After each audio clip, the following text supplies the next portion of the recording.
আপনারা দেখছেন ইতিহাস পর্যটন ও তথ্যভিত্তিক ধারাবাহিক চলার পথে অরুণ কুমারের সাথে। চলতে চলতে আমরা পৌঁছে গিয়েছিলাম রাজ্যের প্রান্তিক জেলা শহর কোচবিহার।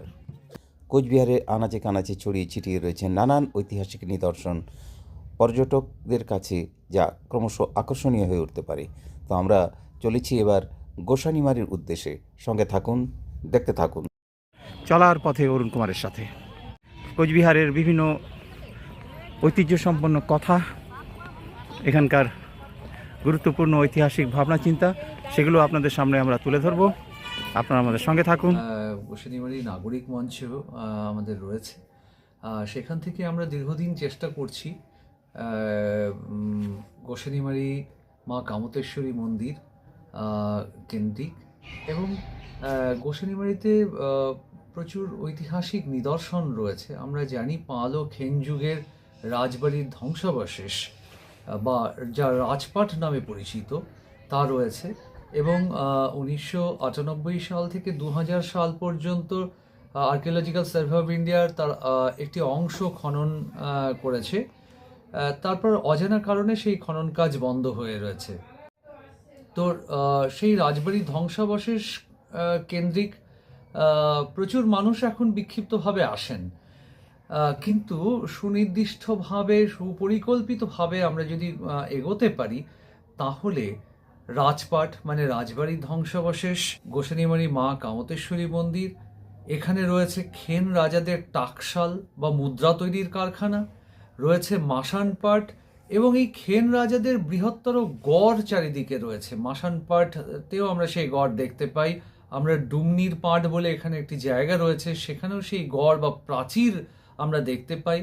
ঠিক তেমনি এখানে মানসাই নদী রয়েছে, এবং এই মানসাই নদীর প্রাকৃতিক সৌন্দর্য সকলকেই অভিভূত করে। মানসাই নদীর আগে রয়েছে শালবন, সেখানে প্রচুর টিয়া পাখির দেখা মেলে।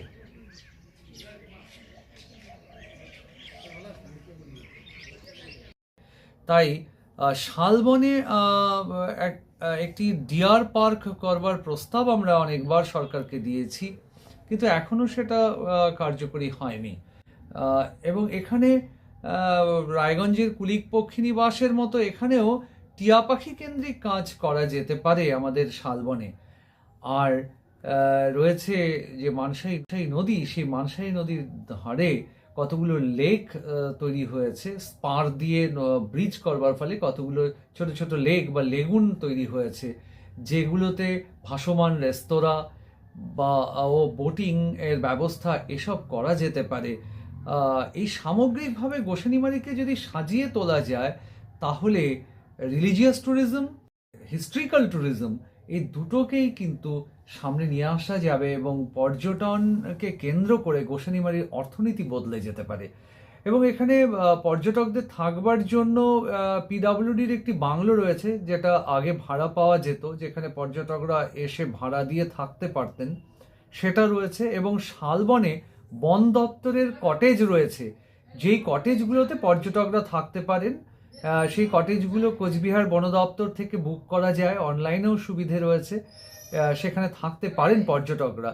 কিন্তু এই সমস্ত বিষয়টি প্রচারের আলোকে আনা প্রয়োজন, এবং সুনির্দিষ্টভাবে এই তথ্যগুলো পর্যটকদের কাছে, ইতিহাস মনস্ক মানুষের কাছে, প্রকৃতিপ্রেমী মানুষের কাছে, মন্দিরের ধর্মপিপাসু মানুষের কাছে পৌঁছে দেওয়া দরকার। এবং এই দাবিটি আমরা দীর্ঘদিন ধরে করছি সরকারের কাছে। অর্থাৎ আপনারা শুনলেন রাজ্যের প্রান্তিক জেলা শহর কোচবিহার থেকে প্রায় 25 কিলোমিটার দূরে অবস্থিত দিনহাটা সংলগ্ন গোসানিমারির ঐতিহ্যের কথা, যাকে অর্থনৈতিকভাবে সমৃদ্ধ করে তোলা যেতে পারে পর্যটন ও প্রকৃতি পর্যটন এবং স্থানীয় অর্থনীতির যে সুযোগ সুবিধাগুলো রয়েছে সেগুলোকে কাজে লাগিয়ে।